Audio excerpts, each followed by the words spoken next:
The voting chamber fell silent as the final count appeared on the holographic display. 43 votes against, 4 abstentions, 0 votes in favor. David Cross felt his jaw tighten as he watched the numbers glow in the dim light. 20 years of diplomatic service, 20 years of smiling through insults and swallowing his pride. And this was the result. Speaker Haran's voice echoed through the circular chamber, smooth and dismissive. The petition from Earth regarding equal representation has been denied. This matter is concluded. David stood slowly from his seat. Around him, representatives from 47 different species watched with varying degrees of interest or boredom. Most of them had already moved on to reviewing their data tablets, preparing for the next issue on the agenda. With respect, Speaker Haran, David said, keeping his voice steady despite the anger building in his chest. Earth has contributed more medical advances in the last decade than any 3 council members combined. Our engineers designed the shielding system that protects half the stations in this sector. We have earned the right to equal representation. The Vrel diplomat's eyes, dark and unreadable, fixed on David. Your species has been part of the Galactic Council for merely 2 decades. Other members have served for thousands of years. You must learn patience, patience. David had heard that word so many times it had lost all meaning. Patience while the Council taxed Earth's resources at rates no other member paid. Patience while human colonies were restricted to systems the Council deemed worthless. Patience while every human proposal was dismissed or delayed indefinitely. Furthermore, Haran continued, gesturing to his aide who brought up new information on the central display, the Council has determined that Earth's mining operations on the outer worlds of Kepler Station, New Horizon, and Terra Nova will be transferred to Vrel oversight. This decision is final and will take effect immediately. The chamber erupted in quiet murmurs. David felt his blood run cold. Those 3 colonies represented years of human labor, billions in investment and homes for thousands of families. You cannot simply seize our colonies, David said, his voice rising.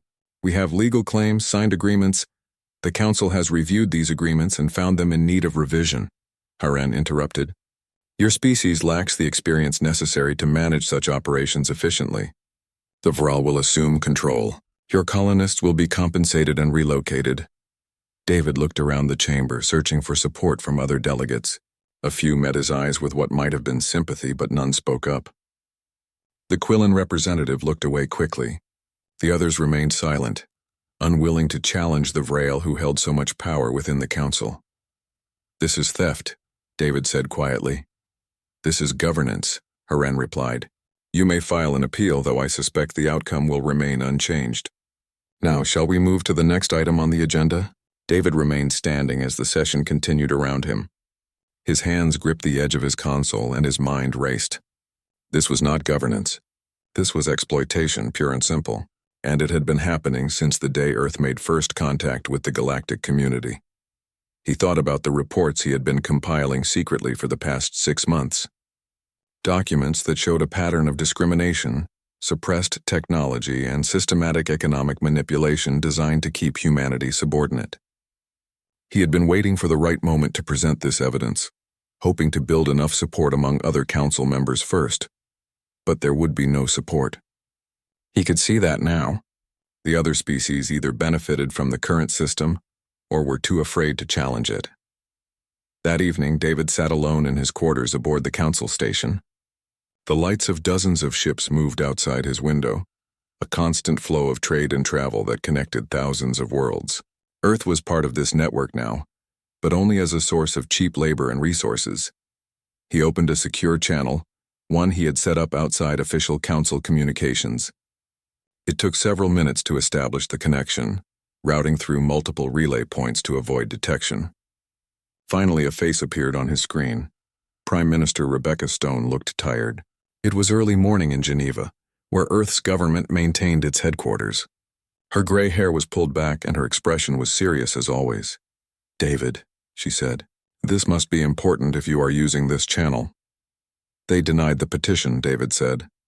And they seized the 3 outer colonies. Rebecca's expression did not change, but he saw her jaw tighten slightly. I see. It gets worse. David began transferring the files he had compiled. I have been documenting everything for months. The Council has been suppressing our technological development deliberately. Every time our scientists make a breakthrough, the Council classifies it as restricted technology. Every time we try to expand, they block us with regulations that do not apply to other species. Rebecca was silent as she reviewed the data streaming across her display. Minutes passed. David waited, his heart pounding. "How certain are you of this information?" she asked finally. "Completely certain. I have cross-referenced everything, verified sources, and confirmed patterns going back 15 years. If you transmit this to me officially, the Council will know," Rebecca said. "They monitor all diplomatic communications." "I know," David replied. "That is why I am sending it now through this channel. They will detect it eventually, but by then you will have everything. They will arrest you for breach of protocol." "Probably." Rebecca looked at him for a long moment. David had known her for 8 years, had worked closely with her since she became Prime Minister. He had never seen her look this way before, like she was calculating the costs of a decision that would change everything. "Send everything," she said quietly. "All of it. I want every document, every communication, every piece of evidence you have." David nodded and initiated the full transfer. Gigabytes of data began flowing through the encrypted channel. Warning indicators appeared on his console almost immediately, as Council security systems detected the unusual transmission pattern. "They are going to come for me," David said. "I know," Rebecca replied. "I am sorry, David, but this cannot continue. Not anymore. What are you going to do?" Rebecca's expression hardened into something David had never seen before. Not anger exactly, but something colder and more determined. "What we should have done the day they started treating us like children," she said. "We are going home. All of us." The transmission ended. David sat in the darkness of his quarters and waited. It took less than 10 minutes before his door chimed. He opened it to find 6 Council security officers standing outside. "Ambassador Cross," their leader said, "you are under arrest for unauthorized transmission of classified information and breach of diplomatic protocol. Please come with us." David stood and followed them without resistance. As they led him through the corridors of the station, he felt something he had not experienced in years. Hope. Because Rebecca Stone was not someone who made idle threats. And if she said humanity was going home, then the galaxy was about to learn a very important lesson. Never mistake patience for weakness. The announcement played on every screen across every human settlement in Council space. Rebecca Stone's face appeared calm and resolute as she delivered the message that would change everything. Effective immediately, Earth is withdrawing from the Galactic Council. All human citizens are ordered to return home within the next 30 days. This is not a request. This is a recall. Dr. Henry Okafor watched the broadcast from his laboratory on the medical research station orbiting Trath Prime. Around him, his alien colleagues stood in stunned silence. He had worked here for 7 years, studying diseases that affected multiple species, building relationships with scientists from a dozen different worlds. "Surely you will not actually leave," said his assistant, a Quillan researcher named Prell. "Your work here is too important." Henry looked at the data screens displaying years of research on coral plague, a disease that had killed millions across the galaxy, until his team found the treatment protocol. Everything was here, carefully documented and stored. "I am sorry," Henry said quietly. He began wiping the research data, erasing years of work with methodical keystrokes. "But yes, I am leaving." "What are you doing?" Prell rushed forward. "That research belongs to the station, to the Council." "This research belongs to the team that developed it," Henry interrupted. "And that team was led by humans, funded by human resources and built on human breakthroughs. The Council can figure it out themselves." He continued deleting files while Prell watched in horror.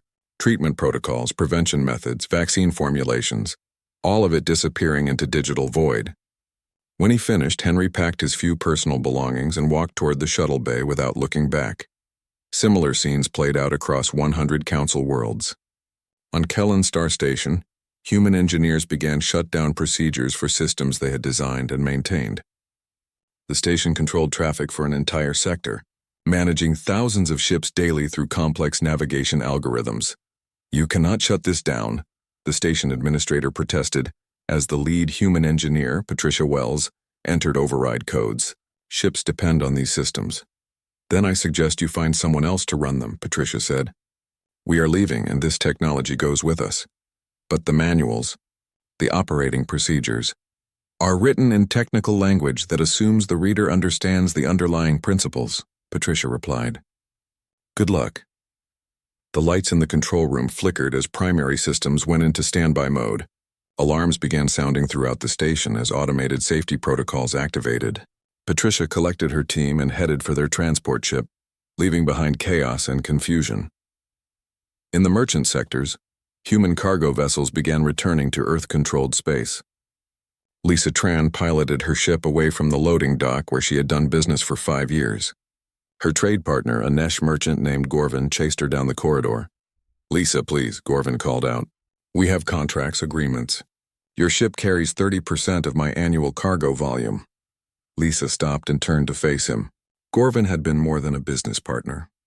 They had shared meals, celebrated successes, supported each other through difficult times. But she remembered every snide comment she had endured about humans being newcomers, every contract that favored alien merchants, every regulation that made human businesses jump through extra hoops. Find another carrier, she said. The galaxy is full of ships, but none as reliable as yours, none with your roots and connections. You should have thought about that before your government voted to seize our colonies, Lisa interrupted. She softened slightly, seeing the genuine distress on his face. I am sorry, Gorvin. I truly am. But this is bigger than our friendship. My people are going home. She boarded her ship and set course for Earth, leaving Gorvin standing alone on the dock. The exodus continued over the following weeks. 30,000 humans working in council space began the journey home. Some went willingly, eager to leave a community that had never fully accepted them. Others left with heavy hearts, abandoning projects and relationships they had spent years building. Captain Ann Foster commanded the Defense Fleet escort that protected the civilian convoys. Her ships maintained careful formation as thousands of human vessels streamed through Council space toward Earth. Several times, Council military ships appeared on their sensors, shadowing the exodus but not interfering. They are watching us, her tactical officer reported. 3 Vral cruisers holding position at Grid 7. Let them watch, Ann said. She had argued against joining the Council from the beginning, back when humanity was still celebrating first contact. Military instinct told her that any organization that immediately tried to control new members was not interested in equality. She had been proven right, though she took no pleasure in it. On the bridge view screen, she could see dozens of human ships stretching out in formation. Cargo haulers, research vessels, private transports, and family ships all heading home together. It was beautiful and sad at the same time. Captain, we are receiving a transmission from Kellen Star Station, the communications officer said. They are reporting critical system failures. Navigation control is down, life support is fluctuating, and docking procedures are failing. They are requesting human engineers return to fix the problems. Denied, Ann said immediately. That is no longer our responsibility. As they traveled deeper into human-controlled space, reports began flooding in from across the galaxy.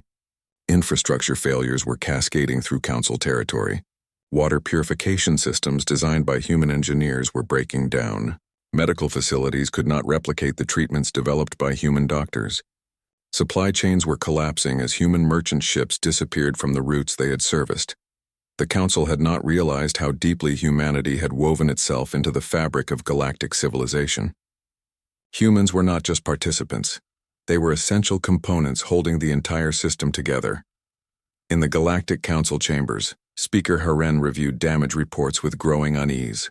What had seemed like a childish tantrum was revealing itself as something far more serious. The Quillen colonies are reporting water shortages, his aide reported. The purification systems are failing. Send Quillen engineers to repair them, Haren ordered. The Quillen engineers do not understand the human designs. The technology is too different from standard Council systems. Haren's mandibles clicked in frustration, then accessed the technical databases. The humans erased them before leaving. Similar problems emerged across every sector. The Council had grown dependent on human innovation without realizing it. Human adaptability and problem-solving had filled gaps throughout Council civilization, and now those gaps were becoming catastrophic failures. This is unacceptable, Haren declared. Humanity cannot simply abandon their responsibilities to the galactic community.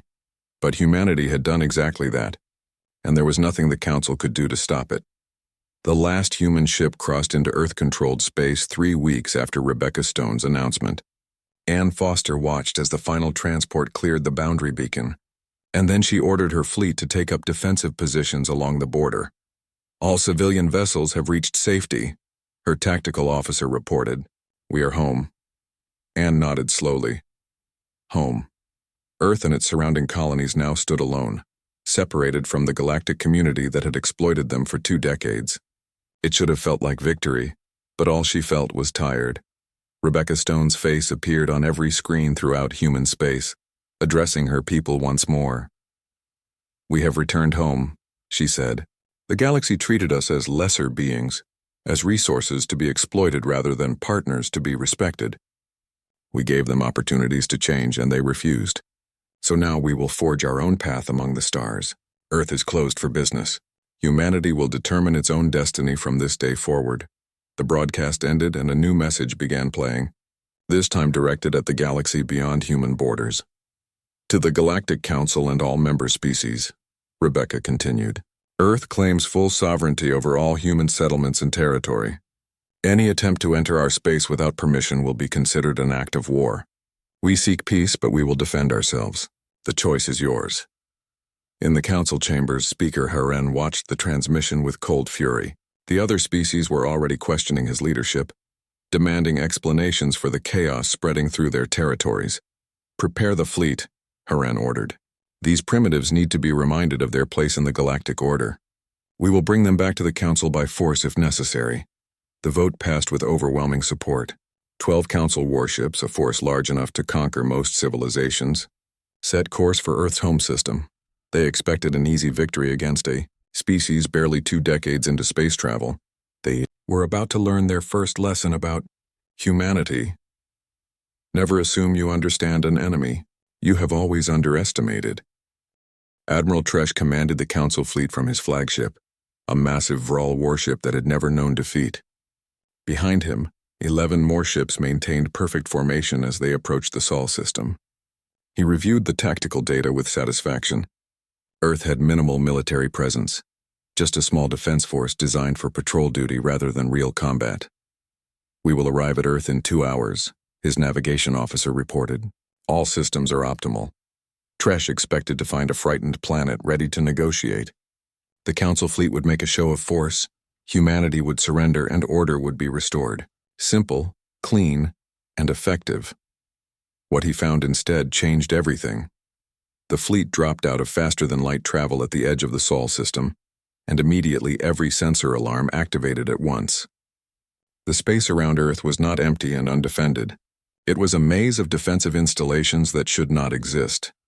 "Weapons platforms detected," the tactical officer said, voice rising with concern.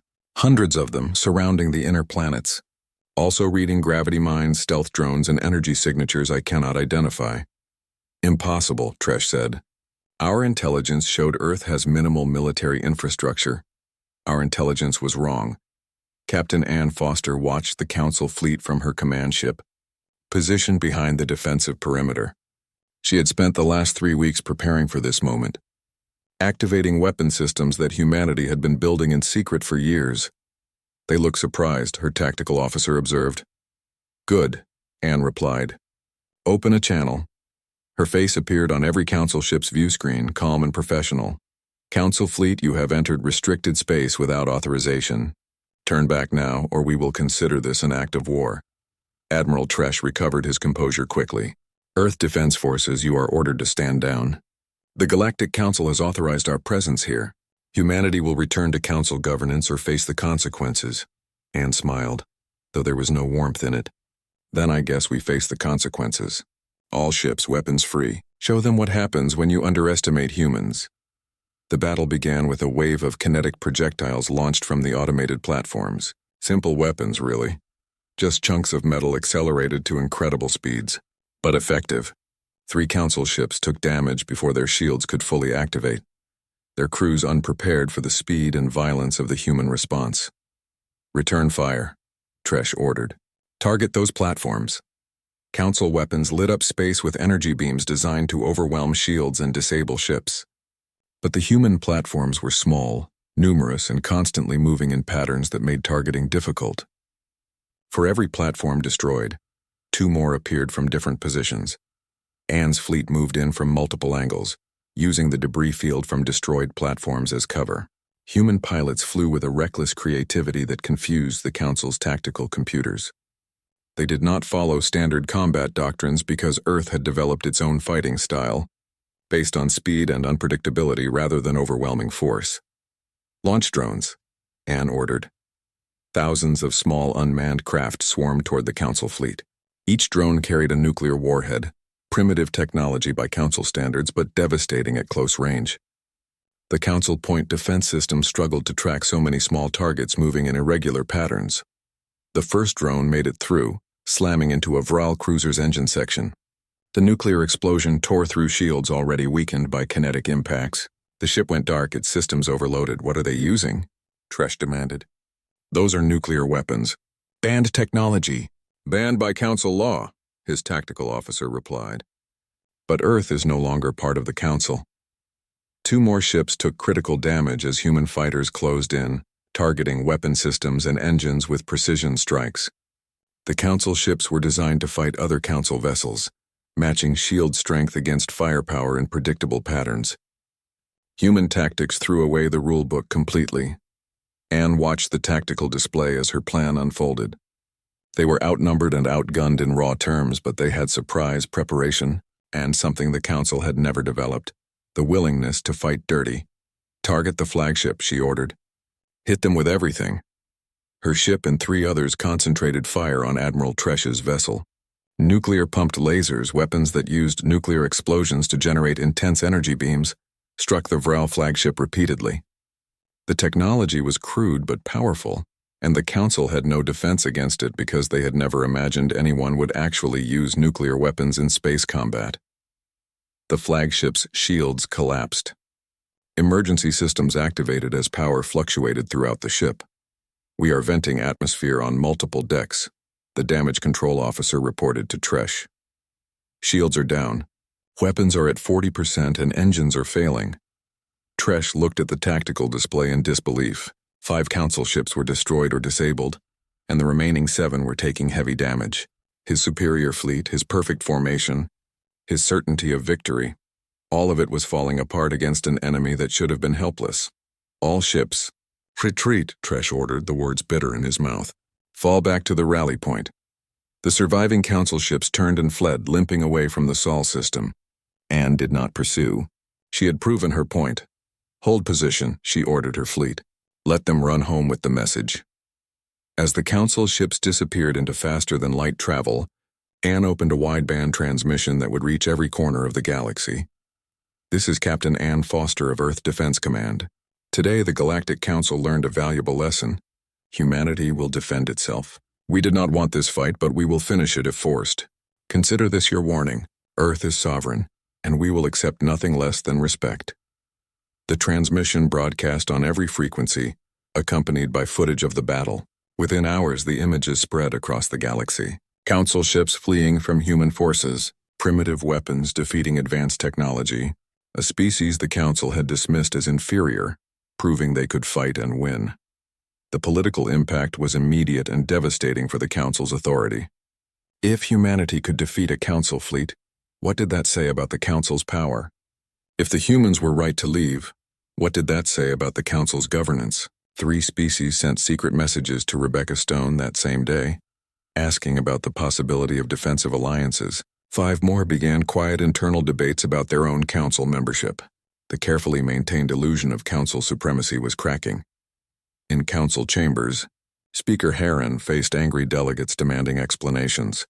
You promised an easy victory, a Quillen representative said. Instead, we watched our fleet run away from primitives using nuclear weapons. The humans cheated, Heron insisted. They used banned technology and dishonorable tactics. They used effective tactics, another delegate corrected. And they won. Perhaps we have been too quick to dismiss their capabilities.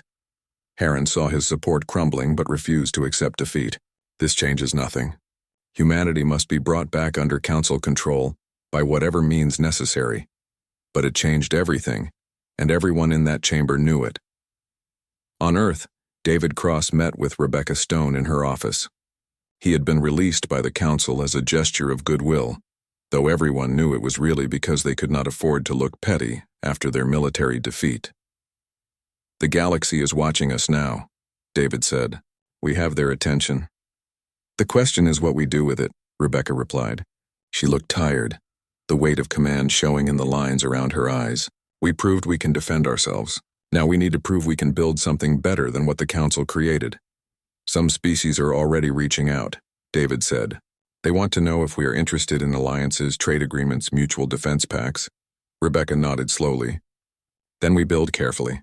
We create partnerships based on equality, not exploitation. We show the galaxy there is another way." Captain Ann Foster joined them, still wearing her combat uniform. She had come straight from the debriefing where they analyzed every aspect of the battle. "The fleet performed well," Ann reported. "But we took casualties too. 43 dead, over 100 wounded. We won, but it cost us." "Every victory costs," Rebecca said quietly. "The question is whether the cost is worth the gain. Today I believe it was. We secured our freedom and showed the galaxy that humanity will not be pushed around. But we cannot sustain a long conflict. We need allies and time to rebuild." "The Council will not give us time," Ann warned. "This was just their first attempt. They will come back with more ships, better preparation." She was right, of course. The battle had been won, but the war was just beginning. And somewhere in Council space, forces were already moving that would test humanity's resolve far beyond anything they had faced so far. The Nesh Empire, sensing weakness in the Council's authority, began mobilizing its fleet toward disputed territories. Other species watched and calculated their own advantages. The galaxy that had been held together by the Council's authority was starting to fracture. And in Vrail space, Speaker Heren made a decision that would change everything. If humanity could not be controlled through military force, then they would need to be eliminated completely. He ordered his scientists to accelerate work on a project that had been theoretical until now, a weapon that could make stars die. Rebecca Stone listened to the distress signal for the 5th time, her finger hovering over the replay button. The voice belonged to a Quillen diplomat, and it carried pure desperation. "This is Counselor Venn of the Quillen Unity. Our colony world of New Haven is under attack by the Nesh Empire. We request immediate assistance from any species capable of rendering aid. The Galactic Council debates procedure while our people die. Please, someone help us." Captain Ann Foster stood nearby, arms crossed, her expression unreadable. "They never voted for us in the Council. They sat silent while the Vraal seized our colonies. Now they want our help." "I know," Rebecca said quietly. She understood Ann's anger. The Quillen had been passive observers to humanity's exploitation, neither helping nor actively harming. They represented the vast middle ground of Council species who simply went along with whatever the powerful decided. "We have pilots who are still recovering from the last battle," Ann continued. "We have ships that need repairs. We owe the Quillen nothing." Rebecca turned to face her. "But what do we owe ourselves? If we refuse to help, we become exactly what the Council claimed we are, selfish primitives who only care about their own interests. And if we help, we risk human lives for aliens who would not do the same for us." "Maybe," Rebecca agreed. "Or maybe we show them what real leadership looks like, what true strength is." She made her decision and opened a channel to the Quillen government. A tired-looking official appeared on screen, his large eyes widening with surprise at seeing a human face. "This is Prime Minister Stone of Earth. We have received your distress call. Earth will provide military assistance to New Haven on one condition." "Anything," the Quillen official said quickly. "The Quillen Unity must formally recognize Earth's sovereignty and independence from the Council. You will establish diplomatic relations with us as equals, not as a Council member dealing with subordinates." The official hesitated only a moment. "Agreed, please, our people are dying. Captain Foster will arrive with a relief fleet within 6 hours. Hold on until then." Rebecca ended the transmission and looked at Ann. "I know what I am asking. I know the risk." Ann was quiet for a long moment, then nodded. "I will gather the fleet. But Rebecca, this changes everything. If we fight for the Quillen, other species will expect the same. We could become the galaxy's protector, and that is a heavy burden." "Then we carry it," Rebecca said, "because someone has to. 6 hours later, Anne's fleet dropped out of faster-than-light travel above New Haven. The scene was worse than the report suggested. 3 Nesh warships orbited the colony, systematically destroying infrastructure. On the surface, fires burned across the major settlements. Nesh ships, this is Captain Foster of Earth Defense Command. Cease your attack immediately and withdraw from this system. The response came from War Master Grant, his scaled face showing amusement. Earth has no authority here. This is a dispute between council members. Leave now, humans, or share the Quillen's fate. Wrong answer, Anne said. All ships engage. The battle was different from the fight at Earth. No prepared defenses, no home advantage. Just ship against ship, skill against skill. But the human fleet had learned from the previous engagement, and they applied those lessons with ruthless efficiency. Human fighters swarmed the Nesh warships, targeting specific systems in coordinated strikes. They moved in patterns the Nesh computers could not predict, attacking from multiple angles simultaneously. Nuclear-tipped missiles streaked through space, forcing the Nesh to split their defensive fire. On the ground, Quillen civilians huddled in shelters as the battle raged overhead. Many watched the sky through windows or screens, seeing human ships fighting to save them. One young Quillen child pressed her face against the glass, watching explosions bloom like deadly flowers in the darkness above. They came for us, she whispered to her mother. The humans came. One Nesh warship broke through the human line, descending toward the planet's surface with weapons charging. It fired on a refugee center where thousands had gathered, the beam weapon tearing through the building's upper floors. Private Sam Rodriguez saw it happen from his troop transport. He was part of the ground force sent to help evacuate civilians. The building was collapsing and people were trapped inside. All units, that structure is coming down, his sergeant said over comms. Keep clear. But Sam saw movement in a window on the 3rd floor. A small face, Quillen features marked by terror. The building groaned as support beams failed. He ran toward it before conscious thought caught up with his body. Debris rained around him as he crashed through a doorway. The smoke was thick, making it hard to see or breathe. He followed the sound of crying until he found the child, a little girl no more than 5 years old, trapped under a fallen beam. Sam lifted the beam with strength born from desperation.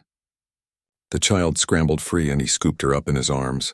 The floor beneath them cracked ominously. Hold on tight, he told her, and ran for the exit. The building collapsed behind them as they emerged. Sam fell forward, covering the child with his body as chunks of concrete bounced around them. When the dust settled, they were both alive. A Quillen civilian with a camera captured the moment. A human soldier, covered in dust and blood from a dozen cuts, carefully handing the little girl to her sobbing parents. The image went viral across the galaxy within hours. In orbit, the battle turned decisively against the Nesh. One warship was destroyed, another disabled, and War Master Grant's flagship took critical damage. All Nesh forces. Retreat, Grant ordered. His face showed no amusement now, only cold calculation. But this is not finished, Captain Foster. The Nesh Empire remembers its enemies. So does humanity, Anne replied. Remember that when you think about coming back. The Nesh fleet withdrew, leaving New Haven battered but still standing. Anne ordered medical teams to the surface and began coordinating with Quillen authorities to provide relief supplies. On the ground, Sam Rodriguez became an unexpected symbol. News networks across the galaxy showed the image of him saving the Quillen child. Some praised him as a hero. Others debated what it meant that humans would risk their lives for aliens who had not helped them. I just saw a kid who needed help, Sam said when reporters found him. Nothing complicated about it. You help people when they need it. That is what being human means. Those words resonated across the galaxy more than any political speech, simple, honest, and profound in their clarity. David Cross watched the aftermath from Earth and saw opportunity. Within 48 hours, 6 more species contacted him requesting private meetings. They wanted to know if Earth would consider formal alliances, if the protection offered to the Quillen could extend to others. He brought their proposals to Rebecca. We could build something here, David said. A new organization, based on mutual respect instead of domination. The council is fracturing. Species are looking for alternatives. Coalition of Free Worlds, Rebecca mused. Has a nice ring to it. It also has implications, Anne warned, joining the meeting. Every species we protect becomes our responsibility. Every threat they face becomes our problem. We cannot fight the whole galaxy. We would not be alone, David countered. These species bring resources, technology, their own military forces. Working together, we could create something stronger than the Council ever was. Rebecca looked at reports from New Haven. Quillen and human workers cooperating to rebuild. Dr. Henry Okafor's message about establishing a joint research facility with Quillen scientists. The image of Sam Rodriguez saving that child. We proceed carefully, she decided. We offer partnerships, not domination. Mutual defense pacts with clear boundaries. Any species that joins us does so freely and can leave freely. No member has more power than the others. The Council will see this as a direct challenge, Anne said. The Council already sees us as a threat, Rebecca replied. We might as well make their fears worthwhile. Start with the Quillen, formalize the alliance, then we reach out to the others. Over the following weeks, the coalition of free worlds took shape. 12 species signed initial agreements. More waited to see if this new alliance would survive before committing. But in Vrail space, Speaker Heron watched the coalition's formation with cold fury. His power was slipping away. Council members were defecting. The empire he helped maintain was crumbling. And at the center of it all was humanity, the species he had dismissed as primitives. The stellar weapon, he said to his chief scientist. How long until it is operational? 3 months, Speaker. But the Ethics Council has raised concerns about... I did not ask for concerns, Heron interrupted. I asked for a timeline. 3 months is too long. You have 6 weeks. Make it work. The scientist hesitated, then bowed his head. As you command.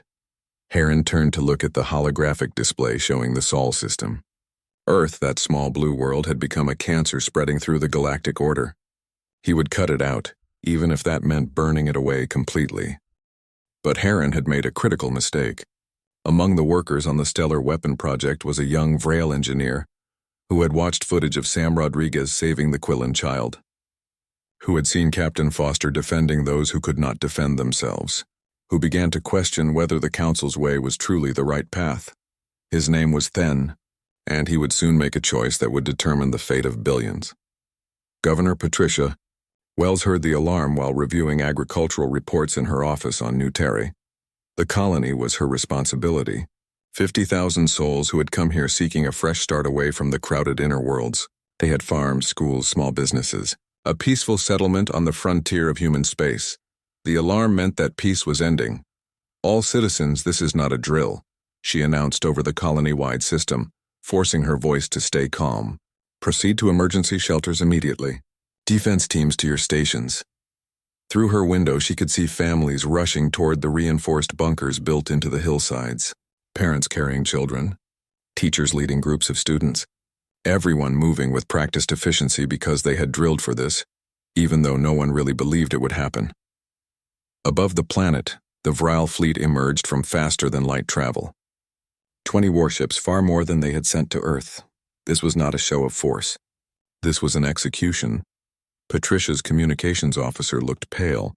Governor, we have 40 minutes before they reach bombardment range. Where is Captain Foster's fleet? 6 hours away. They are coming as fast as they can, but they will not make it in time, Patricia finished. She understood military logistics well enough to know the math did not work in their favor. Send a message to Earth. Tell them what is happening here. Make sure they remember. She recorded her final transmission to Rebecca Stone, choosing her words carefully. Prime Minister, by the time you receive this, New Terre will likely be gone. I do not say this for sympathy. I say it because you need to understand what we are facing. The Vrail will do anything to maintain their power, even if it means destroying innocent colonies. Do not let our deaths push you into becoming like them. Do not let anger make you forget why we left the Council in the first place. Remember us. Remember why we fought. But do not become monsters in your quest for justice. Patricia ended the transmission and went to join the defense teams. New Terre had minimal military infrastructure, just a few orbital platforms designed to deter pirates, not to fight a fleet. But the volunteers manning those platforms were determined to buy every second they could for the civilians below.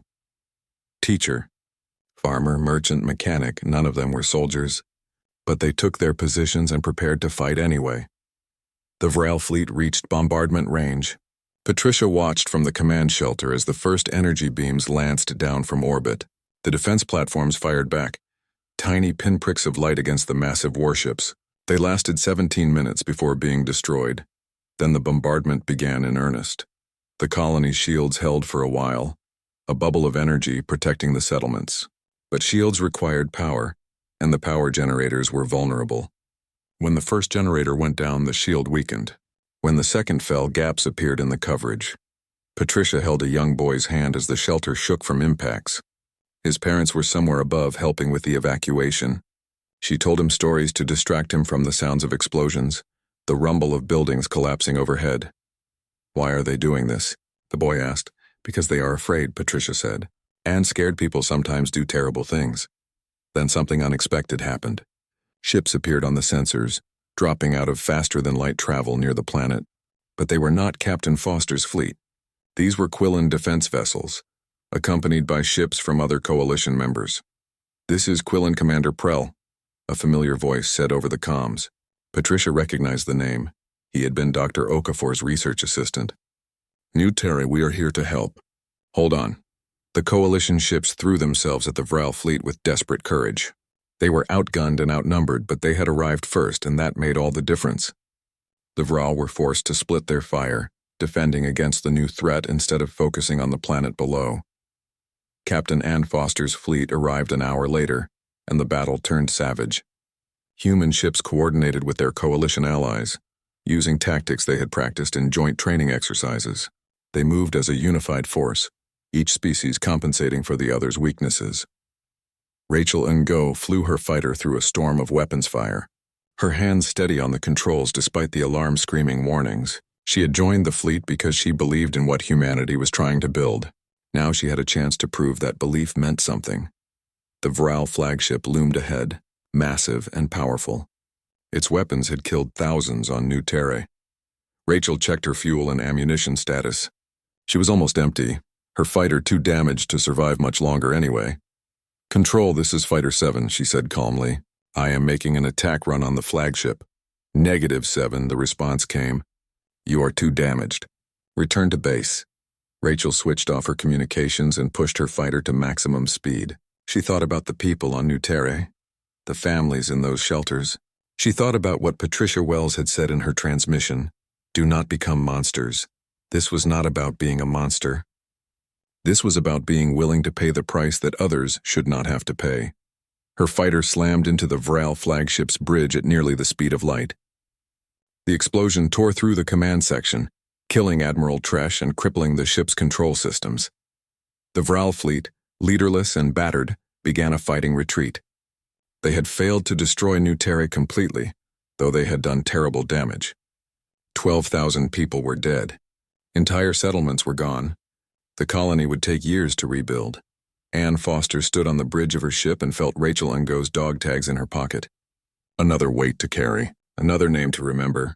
How many more would there be before this ended? On New Terry's surface, Patricia Wells emerged from the shelter with the young boy still holding her hand. Half the colony was in ruins. Smoke rose from a dozen fires. But they had survived, and the Vral had been driven away. "Is it over?" the boy asked. "For now," Patricia said. She would not lie to him by promising it was finished. "But we are still here. We are still standing. That is what matters." The images from New Terre spread across the galaxy like wildfire. The devastation shocked even species that had supported the Council. Orbital bombardment of civilian colonies violated every standard of warfare going back thousands of years. The Vral had crossed a line that could not be uncrossed. 3 more species formally joined the coalition within days. 5 council members announced they were suspending their membership pending investigation into the attack. The Galactic Council was hemorrhaging legitimacy with each passing hour. Speaker Haren watched his power crumble and made his final decision. If the galaxy would not follow the Council willingly, then the Council would have to eliminate the alternative. He ordered the stellar weapon activated immediately. Consequences be damned. But then the young Vral engineer had been watching and waiting for this moment. He had seen what his people had done to New Terre. He had seen children die in fires started by Vral weapons. He could not let it continue. He copied the weapon's location and specifications onto a secure drive and sent it through encrypted channels to the Coalition. Then he went to the weapon control room and sabotaged the primary charging system, buying them time. Security found him there an hour later, then did not resist arrest. Why? His supervisor demanded. Why betray your own people? Then looked at him sadly. I did not betray my people. I saved them from becoming something worse than any enemy we have ever faced. The message reached Rebecca Stone 3 hours later. She read the technical specifications with growing horror. A weapon that could trigger stellar collapse, that could make a star go nova and destroy everything in the system. The target coordinates were clear. Sol, Earth, Sun. She called an emergency meeting of the coalition leadership. David Cross, Ann Foster, Dr. Okafor, and representatives from all 23 member species gathered within hours. The Vrail are planning genocide, Rebecca said bluntly. Not just of humanity, but of Earth itself. Everything we have built, everything we are, gone in a single flash of light. Then we strike first, one of the military commanders suggested. Destroy the weapon before they can use it. It orbits inside a star's corona, Dr. Okafor said, reviewing the technical data. The heat and radiation make it nearly impossible to approach, and if we destroy it incorrectly, we could trigger the very explosion we are trying to prevent. Anne studied the specifications. We need to disable it, not destroy it. That means someone has to board the weapon platform and shut it down manually. That is a suicide mission, David said quietly. Maybe, Anne agreed, but it is the only option we have. Rebecca looked around the room at faces from a dozen different species, all unified in purpose. This was what they had built together, a coalition where no single voice dominated, where every member had value. Captain Foster, she said formally, you will command this mission. Select your team. You have whatever resources you need. Bring our people home if you can, but stop that weapon no matter what it costs. Anne stood and saluted. Understood, Prime Minister. As the meeting ended, Sam Rodriguez approached Anne. He had been promoted after New Haven, given a desk job in recognition of his heroism.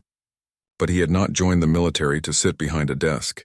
Captain, he said, I volunteer for the strike team. Anne looked at the young man who had run into a collapsing building to save one child. Sam, you have done enough.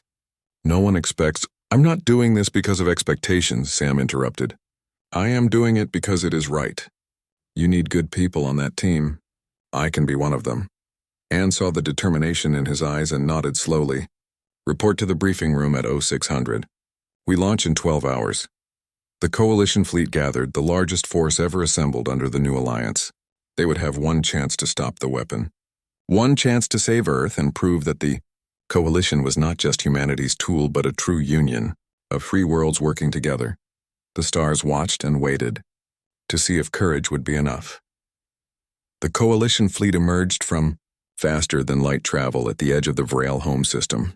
Captain Ann Foster stood on her bridge and watched as dozens of ships from 23 different species took up formation around her. This was no longer just Earth's fight.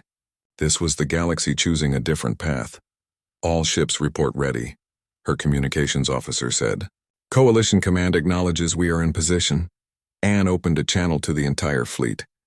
This is Captain Foster. Today we face a weapon designed to kill stars and destroy worlds. The Vrail leadership believes fear and overwhelming force will restore their power. They are wrong. We are here to prove that cooperation is stronger than domination. That courage matters more than cruelty. All ships advance. The fleet moved forward as one coordinated mass. The Vrail had 50 defensive platforms surrounding the stellar weapon, which orbited deep within their sun's corona. Getting close meant flying through temperatures and radiation that would melt most ships in seconds.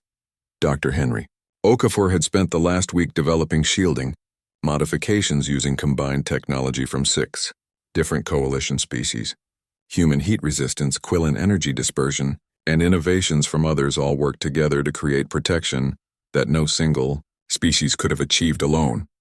Shield modifications are holding, the engineering officer reported as they entered the corona. Temperature rising but within acceptable range. The Vrail defense platforms opened fire, filling space with energy beams and missiles. The coalition fleet split into 3 groups, each following carefully planned approach vectors. They had practiced this maneuver for days, every species knowing their role. Anne's group drew the heaviest fire, acting as the main assault force. Meanwhile, the strike team's transport, piloted by Commander Prell of the Quillen, Move toward the weapon platform using the larger ships as cover. Inside the transport, Sam Rodriguez checked his equipment one final time. The strike team consisted of 12 members, 4 humans, 3 Quillen, 2 from the species called the Trell, and 3 others. Warriors and engineers working together. 5 minutes to insertion point, Prell announced from the cockpit. Sam thought about his family back on Earth. His mother, who had cried when he joined the military. His younger sister, who thought he was crazy for volunteering for dangerous missions. He had sent them messages before leaving just in case. The transport shook as weapons fire glanced off its shields. Through the viewport, Sam could see the weapon platform, a massive structure glowing with barely contained energy. Technical displays showed it was already charging, building power for the shot that would make Sol go nova. We have 45 minutes before the weapon reaches critical charge. Dr. Okafor's voice came over comms from the fleet. After that, even shutting it down might not prevent the reaction. The transport landed hard on the platform's docking structure. The strike team moved quickly, cutting through the outer door and entering the facility. Inside, automated defenses activated, but the team had prepared for this. They moved in coordinated groups, covering each other as they advanced toward the weapon's core. Anne watched from her ship as the battle raged around them. 2 coalition vessels had been destroyed. 3 more were heavily damaged. But they were holding the line, keeping the Vral forces focused on the fleet instead of the strike team. Captain, the Vral flagship is moving to intercept the strike team's transport, her tactical officer warned. Negative, Anne said firmly. All available ships protect that transport. Nothing gets through. 6 ships moved to block the Vral flagship's path. It was a desperate move that would put them in incredible danger, but none of them hesitated. The coalition was built on trust, and they would not abandon their people. Inside the weapon platform, the strike team reached the primary control center, but they found it sealed behind blast doors 3 feet thick. We cannot cut through this in time, one of the Trell engineers said. Sam studied the door and the surrounding structure. We do not need to cut through it. We need to go around it. He pointed to a maintenance shaft that led toward the reactor core. The virus can be uploaded directly from there.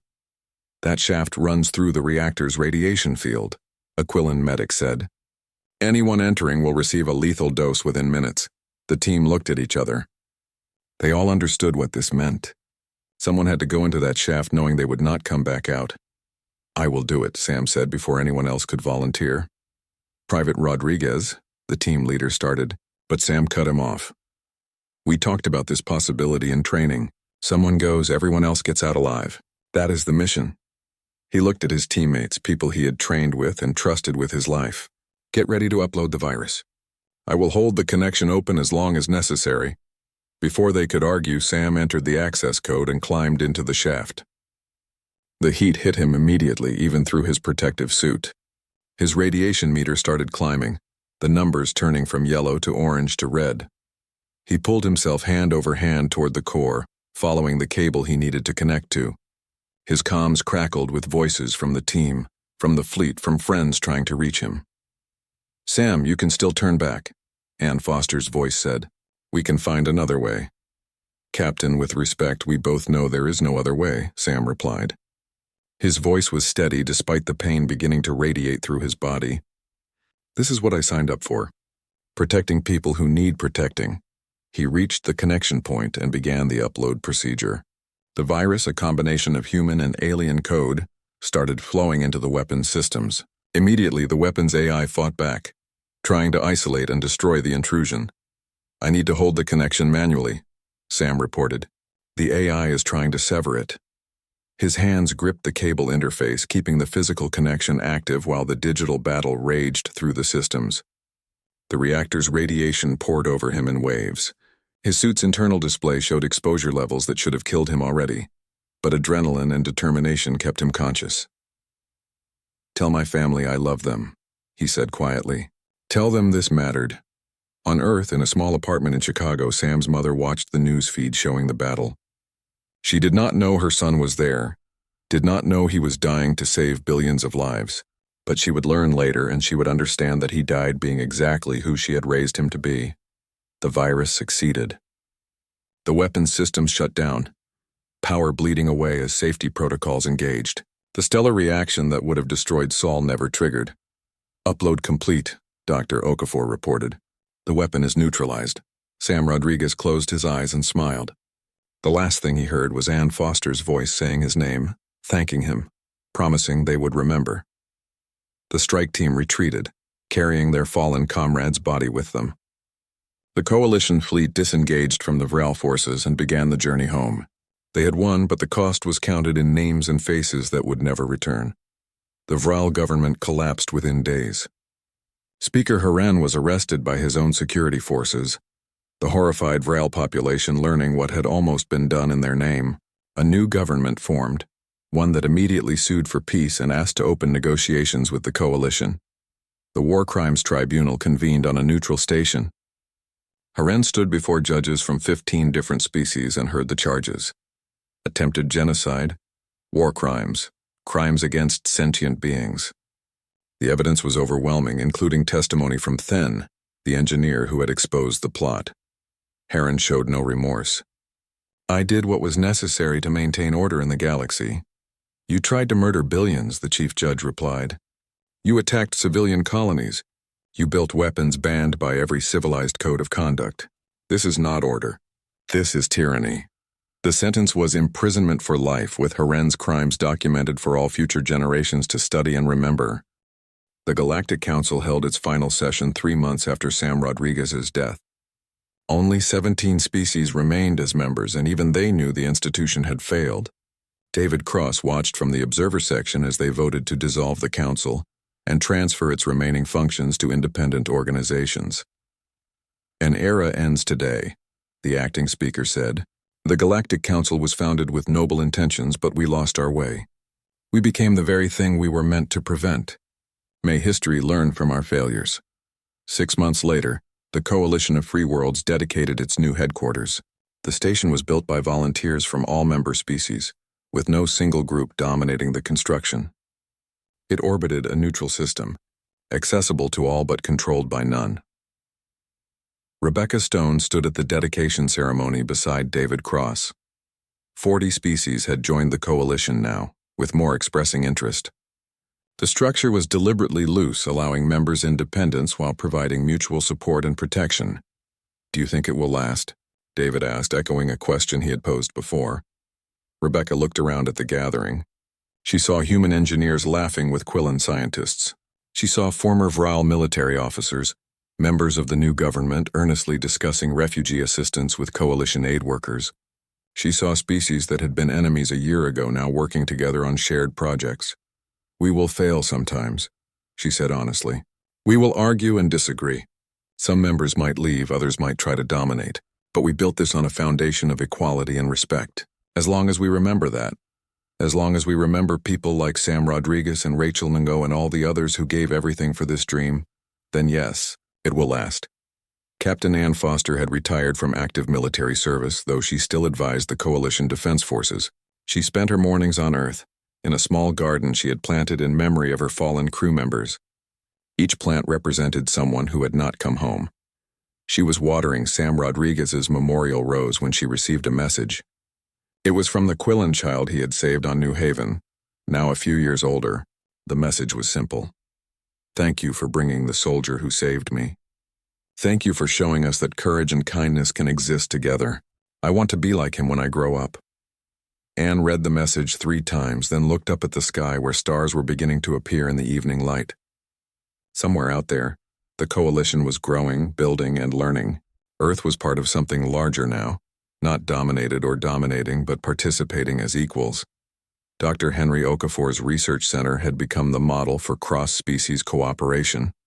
Scientists from dozens of worlds worked together on projects that would have been impossible for any single species.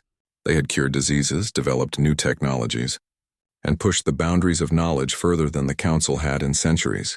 The difference, Henry explained to a group of students from various worlds, is that we share everything freely. No one hoards knowledge. No one claims superiority.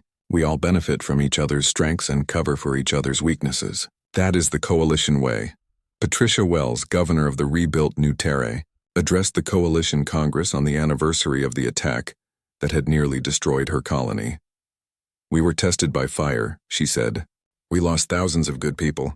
But we did not lose hope and we did not lose our principles. The Vral tried to break us through violence. They failed because they did not understand that communities built on trust are stronger than empires built on fear. We stand here today, human and alien together, as proof that another way is possible. The memorial wall on the Coalition headquarters listed names from every species that had fallen in the fight for freedom. Sam Rodriguez's name was there, along with Rachel No and thousands of others. Visitors came daily to read the names and remember. Rebecca Stone visited the wall on the 1-year anniversary of the final battle. She placed her hand on Sam's name and spoke quietly. "We did it, son. We built something worth your sacrifice. The galaxy is not perfect and it never will be, but it is better than it was. People have hope now. They have choice. They have freedom. That is your legacy." She turned to leave and found David Cross waiting for her. "The Nesh Empire has requested observer status in the Coalition," he said. "Several members are opposed given their history." "What do you think?" Rebecca asked. "I think everyone deserves a chance to change," David replied. "We gave the Vral that chance. We should do the same for others. But carefully, with conditions and oversight." Rebecca nodded. "Then we put it to a vote. That is how the Coalition works. No single voice decides for everyone." As they walked through the station together, they passed groups of beings from countless worlds, all working together, trading, learning, and living in relative peace. Children from different species played together in the common areas. Artists collaborated on projects that blended multiple cultural styles. Engineers solved problems by combining approaches from various civilizations. This was not the end of conflict or the beginning of utopia. There would still be disputes and challenges ahead. But it was progress, real and meaningful, built on foundations of respect rather than domination. Outside the station windows, Earth shone blue and green and beautiful, free and sovereign, protected by allies rather than controlled by masters. Part of a community that valued what humanity had tried to show the galaxy from the beginning, that strength without compassion is tyranny, and power without responsibility is poison. The Galactic Council was gone, dissolved into history as a cautionary tale. In its place, something new had grown. Imperfect but genuine, difficult but worthwhile. The coalition of free worlds would face tests ahead. New threats would emerge. Old wounds would take time to heal. But they would face these challenges together as equals, learning from their mistakes and building toward something better. And on Earth, in cities and farms and colonies across human space, people looked up at the stars with hope instead of fear. They were part of something larger now. Not through conquest or submission, but through choice. The stars belonged to everyone who dared to reach for them with courage and compassion in equal measure. And humanity had shown the way.